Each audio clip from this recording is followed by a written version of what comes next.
بسم اللہ الرحمن الرحیم وقل ربی ادخلنی مدخل صدق واخرجنی مخرج صدق واجعل لی من لدنک سلطانا نصیرا۔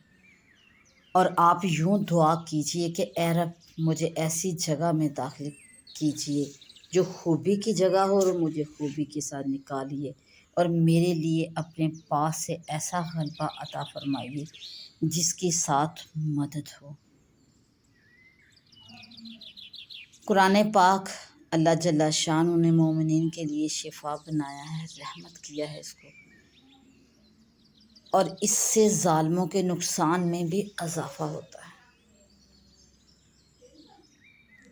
یہ آیت جس کی تلاوت فرمائی گئی ہجرت کے بارے میں حضرت ابن عباس سے روایت ہے کہ نبی اکرم صلی اللہ علیہ وآلہ وسلم مکہ معظمہ میں مقیم تھے۔ پھر جب آپ کو ہجرت کا حکم دیا گیا، اس وقت آیت کریمہ وَقُلْ رَبِّ أَدْخِلْنِی آخر تک نازل ہوئی، جس میں اللہ جل شانہ نے آپ کو تلقین فرمائی کہ آپ اپنے اللہ کی بارگاہ رب العزت میں اس طرح سے دعا کریں کہ مجھے بہترین داخل ہونے کی جگہ میں داخل فرمائیے، اور میرا اپنے شہر سے نکلنا بھی میرے لیے اچھا بنا دیجیے، اور اس کا انجام مبارک ہو، اور آپ میرے لیے اپنے پاس سے ایسا غلبہ، ایسی فتح عطا فرمائیے جس میں آپ کی مدد بھی ہو۔ مدخلہ صدقن سے ہجرت اور مخرجہ صدق سے مکہ معظمہ مراد ہے۔ مطلب یہ ہے کہ مکہ معظمہ سے اطمینان کے ساتھ نکل جاؤں، دشمن کوئی تکلیف نہ پہنچا سکے، اور دارالہجر میں بھی خوبی کے ساتھ داخل ہو جائے، اور پھر یہ داخلہ مبارک ہو جس کے بعد آپ کی طرف سے غلبہ بھی ہو اور نصرت بھی۔ اللہ جل شانہ نے یہ دعا تلقین فرمائی، پھر اس کو قبول فرمایا۔ پھر چند سال کے بعد اللہ جل شانہ نے آپ صلی اللہ علیہ وآلہ وسلم کو مکہ معظمہ میں فتح، غلبہ اور نصرت عطا فرمائی۔ وَقُلْ جَاءَ الْحَقُّ وَزَهَقَ الْبَاطِلُ إِنَّ الْبَاطِلَ كَانَ زَهُوقًا۔ اور آپ یوں کہہ دیجئے کہ حق آ گیا اور باطل چلا گیا، بلا شبہ باطل جانے ہی والا ہے۔ اس آیت مبارکہ میں اللہ جل شانہ نے فتح مکہ کا ذکر ارشاد فرمایا۔ حضرت عبداللہ بن مسعود رضی اللہ عنہ سے روایت ہے کہ فتح مکہ کے موقع پر رسول اللہ صلی اللہ علیہ وآلہ وسلم مکہ معظمہ میں داخل ہوئے۔ اس وقت بیت اللہ کے چاروں طرف 360 بت تھے۔ آپ انہیں اپنے ہاتھ کی ایک ٹہنی سے گراتے جاتے تھے اور یہ پڑھتے جاتے تھے، جاء الحق وزهق الباطل ان الباطل کان زہوقا، اور یہ بھی آپ ارشاد فرماتے جاتے تھے کہ جاء الحق وما یبدی الباطل وما یعید۔ اس میں بھی اللہ جل شانہ نے آپ کو حکم ارشاد فرمایا کہ آپ حق کے آنے اور باطل کے چلے جانے کا اعلان فرما دیں۔ آپ صلی اللہ علیہ وآلہ وسلم نے بتوں کو گراتے ہوئے سورہ بنی اسرائیل کی آیت میں پر بھی عمل کیا اور سورہ سبا کی آیت پر بھی۔ پھر ارشاد فرمایا، ہم جو قرآن میں نازل کرتے ہیں یہ مومنین کے لیے سراپے شفا اور رحمت ہے۔ اللہ جل شانہ نے قرآن پاک کو رحمت اور شفا قرار فرمایا، اور رہے ظالم جو حق پر بھی ظلم کرتے ہیں، اسے قبول نہیں کرتے اور اپنی جانوں پر بھی ظلم کرتے ہیں، تو یہ لوگ حق سے منہ موڑنے کی وجہ سے اپنے آپ کو عذاب آخرت کے لیے تیار کرتے ہیں۔ ان کا جو طریقہ ہے وہ خود ان کے حق میں بربادی اور خسارے کا سبب ہے۔ یہی قرآن جو اللہ جل شانہ نے اہل ایمان کے لیے شفا اور رحمت بنایا قرار دیا، جو لوگ انکار کرتے ہیں ان کے لیے یہی قرآن خسارہ، گھاٹے اور بربادی کا سبب بن جاتا ہے، اور جیسے جیسے کوئی آیت نازل ہوتی ہے اس کی تکذیب کرتے ہیں، اپنے نقصان و خسارہ میں اضافہ کرتے چلے جاتے ہیں۔ وَنُنَزِّلُ مِنَ الْقُرْآنِ مَا هُوَ شِفَاءٌ وَرَحْمَةٌ لِّلْمُؤْمِنِينَ وَلَا يَزِيدُ الظَّالِمِينَ إِلَّا خَسَارًا۔ اور ہم ایسی چیز یعنی قرآن نازل کرتے ہیں جو شفا ہے اور رحمت ہے مومنین کے لیے، اور وہ ظالموں کے لیے نقصان میں اضافہ کرتا ہے۔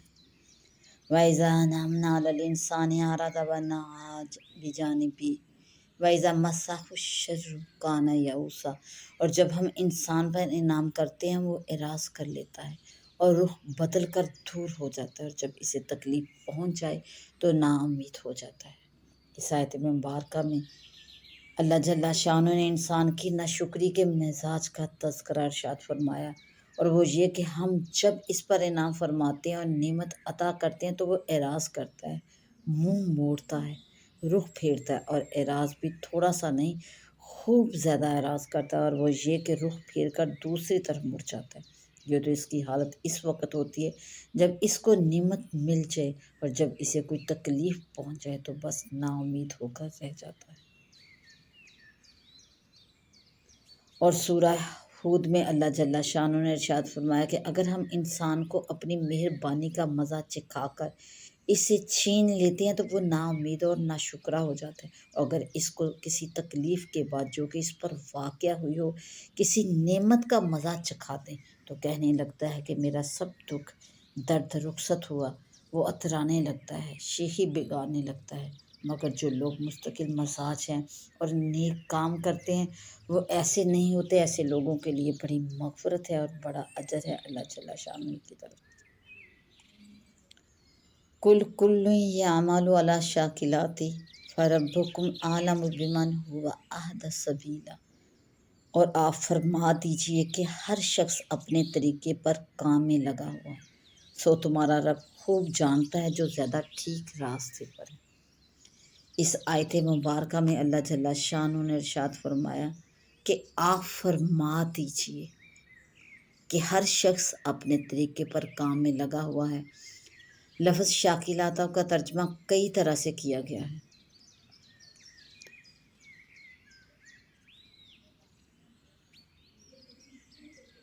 یعنی ہر شخص اپنی اپنی طبیعت کے مطابق اور ان اخلاق کے مطابق عمل کرتا ہے جن سے وہ معروف ہے۔ پھر اگر وہ کافر ہے، یعنی اس میں کافروں کی برائی ہے جو برے اخلاق اور برے دین سے پر مائل ہوتے ہیں، تو وہ عمل بھی اسی کے مطابق کرتے ہیں، اور جو مومن بندے کی تعریف ہے وہ سچے دین سے معروف ہے اور اسی کے مطابق عمل کرتے ہیں۔ دنیا میں خیر کا طریقہ اختیار کرنے والے بھی ہیں اور شر سے الفت رکھنے والے بھی۔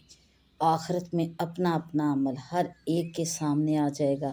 اللہ جل شانہ کو سب کا علم ہے، جو ہدایت پر ہے وہ انہیں بھی خوب جانتا ہے، اور جو گمراہی اختیار کیے ہوئے ہیں انہیں بھی خوب جانتا ہے، اور وہ سب کو اپنے علم کے مطابق جزا اور سزا دے گا۔ وَيَسْأَلُونَكَ عَنِ الرُّوحِ قُلِ الرُّوحُ مِنْ أَمْرِ رَبِّي وَمَا أُوتِيتُم مِّنَ الْعِلْمِ إِلَّا قَلِيلًا، اور لوگ آپ سے روح کے بارے میں سوال کرتے ہیں تو آپ فرما دیجئے کہ روح میرے رب کے حکم سے ہے اور تمہیں بس تھوڑا سا علم دیا گیا ہے۔ روح کے بارے میں یہودیوں کا سوال اور رسول اللہ صلی اللہ علیہ وآلہ وسلم کا ان کو جواب دینا، اللہ جل شانہ نے اس آیت مبارکہ میں اس بات کی طرف اشارہ فرمایا۔ حضرت عبداللہ بن مسعود رضی اللہ تعالیٰ عنہ نے بیان فرمایا کہ میں ایک مرتبہ رسول اللہ صلی اللہ علیہ وآلہ وسلم کے ساتھ کھیتوں کے درمیان سے گزر رہا تھا۔ اس وقت آپ کھجور کی ٹہنی پر ٹیک لگا کر تشریف لے جا رہے تھے۔ وہاں سے یہودیوں کا گزر ہوا، وہ آپس میں ایک دوسرے سے کہنے لگے کہ ان سے روح کے بارے میں دریافت کرو۔ پھر آپس میں مشورہ کرنے لگے کہ دریافت کریں یا نہ کریں، ممکن ہے کہ ایسی بات کہہ دیں جو تمہیں ناگوار ہو۔ پھر کہنے لگے اچھا دریافت کر لو۔ چنانچہ انہوں نے آپ صلی اللہ علیہ وآلہ وسلم سے روح کے بارے میں دریافت کیا۔ آپ ٹھہر گئے اور کوئی جواب نہیں دیا۔ میں نے سمجھ لیا کہ آپ پر وحی نازل ہو رہی ہے۔ میں اپنی جگہ کھڑا ہو گیا۔ اس وقت جب وحی نازل ہوئی تو آپ نے یہ آیت مبارکہ پڑھ کر سنائی۔ حضرت ابن عباس کا بیان ہے کہ قریش نے یہودیوں سے کہا کہ ہمیں کوئی بات بتا دو جو ہم ان سے پوچھے جو نبی ہونے کا دعویٰ کرتے ہیں۔ یہودیوں نے کہا کہ روح کے بارے میں دریافت کرو، لہٰذا انہوں نے آپ سے روح کے بارے میں سوال کیا، جس پر اللہ جل شانہ نے یہ آیت مبارکہ نازل فرمائی۔ دونوں روایتوں سے معلوم ہوا کہ مدینہ منورہ میں یہودیوں نے اور ان کے سمجھانے سے مکہ معظمہ میں قریش نے حضرت صلی اللہ علیہ وآلہ وسلم سے روح کے بارے میں سوال کیا تھا۔ روح کیا چیز ہے جس سے انسان کی زندگی برقرار رہتی ہے اور جس کے نکل جانے سے انسان پر موت طاری ہو جاتی ہے؟ آیت کریمہ اور احادیث شریفہ میں روح انسانی کے بارے میں بہت سی باتوں کا ذکر ہے۔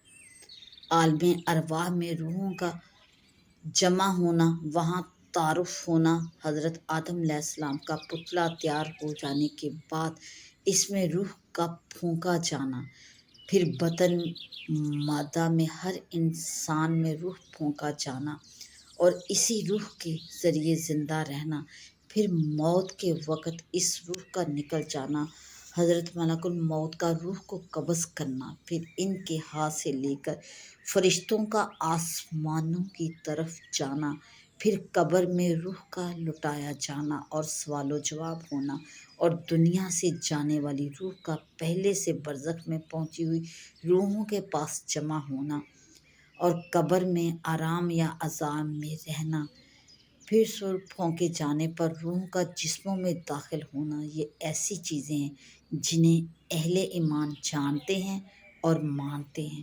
یہودیوں نے اور مشرکین نے روح کے بارے میں سوال کیا کہ یہ کیا ہے، تو اللہ جل شانہ نے اس کے جواب میں ارشاد فرمایا کہ یہ اللہ کے حکم سے ہے، اس کی حقیقت ظاہر نہیں فرمائی، اور یہ بتا دیا کہ یہ بھی اللہ کی ایک مخلوق ہے۔ اس سے فلاسفہ کے اس خیال کی تردید ہو گئی جو روح کو قدیم کہتے ہیں، چونکہ احکام شریعہ میں سے بندوں سے متعلق کوئی ایسا حکم نہیں ہے جو روح کی حقیقت جاننے پر موقوف ہو، اس لیے اس کی حقیقت جاننے کے درپے ہونے کی شرم کوئی ضرورت نہیں۔ روح کی حقیقت اس لیے نہیں بتائی گئی کہ انسان کو یہ پتہ چل جائے کہ وہ تو اپنی ذات کی حقیقت جاننے سے بھی عاجز ہے۔ خالق کائنات تبارک و تعالیٰ کی پوری معرفت اول سے عاجز، آخرت سے عاجز۔ روح کے بارے میں مختلف اقوال ہے، پھر سب سے آخر یہ کہ سب سے بہتر بات یہی ہے کہ اس کا علم اللہ ہی کے سپرد کیا جائے۔ وَمَا أُوتِيتُم مِّنَ الْعِلْمِ إِلَّا قَلِيلًا، اور تمہیں صرف تھوڑا سا علم دیا گیا ہے۔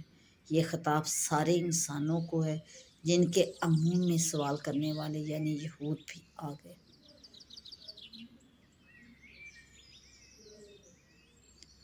رسول اللہ صلی اللہ علیہ وآلہ وسلم کا علم تو بہت زیادہ ہے اور ساری مخلوق سے زیادہ، لیکن اللہ جل شانہ کے علم کے مقابلے میں تھوڑا سا ہی ہے۔ جب یہودیوں نے آیت شریفہ کا یہ حصہ وَمَا أُوتِيتُم مِّنَ الْعِلْمِ إِلَّا قَلِيلًا سنا تو کہنے لگے ہم تو تورات پڑھے ہوئے ہیں، اس میں ہر چیز کا بیان ہے۔ آپ نے فرمایا کہ یہ سب کچھ اللہ تعالیٰ کے علم کے مقابلے میں قلیل ہی ہے۔ اس پر اللہ جل شانہ نے سورہ لقمان کی آیت وَلَوْ أَنَّ مَا فِي الْأَرْضِ آخر تک نازل فرمائی۔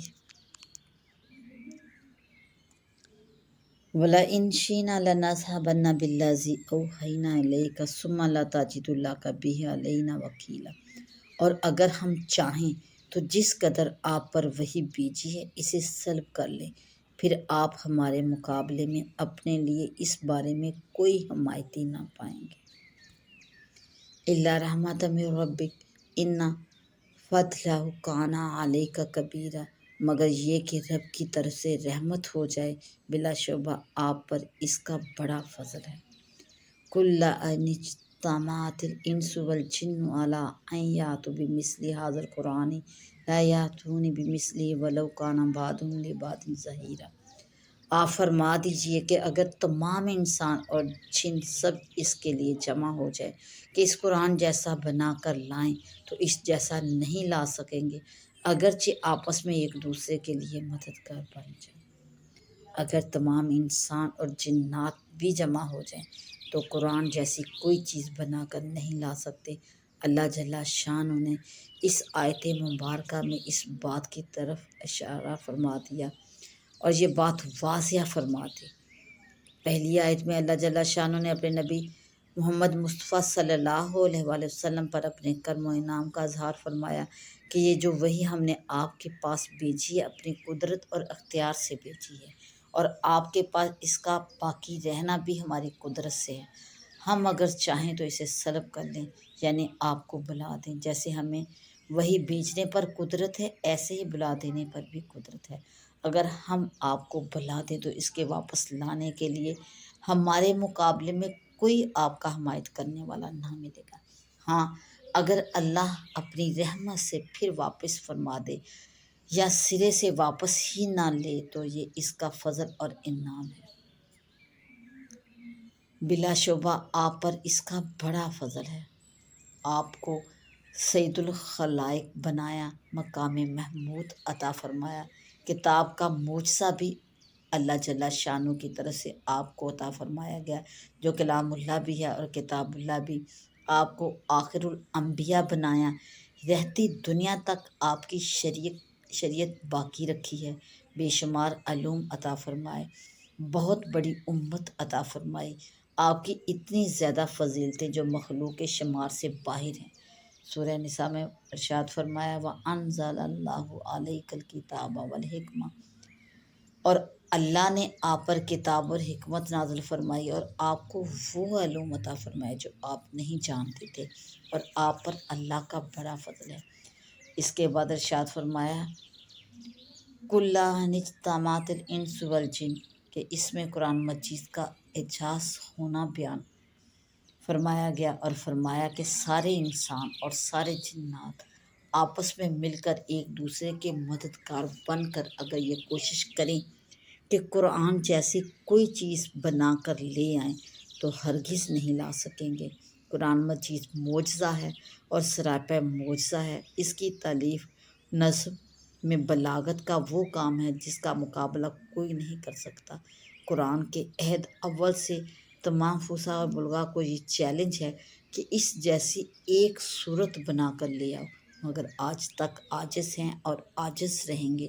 یہ بلاغت وجوہ اعجاز میں سے ایک وجہ ہے۔ اس کے علاوہ اور بھی وجوہ اعجاز ہیں، کیونکہ نبی اکرم صلی اللہ علیہ وآلہ وسلم آخری نبی ہیں، تمام انبیاء سے آخر میں ہیں، اور آپ کی امت آخر الامم ہے، اور قیامت تک آپ کی دعوت سارے انسانوں کے لیے ہے۔ اس لیے آپ کو بہت سے معجزات جو آپ کی حیات طیبہ میں کثیر تعداد میں دیے گئے، ان کے علاوہ ایک ایسا معجزہ بھی دے دیا جو ہمیشہ کے لیے معجزہ ہے، اور وہ قرآن کریم ہے۔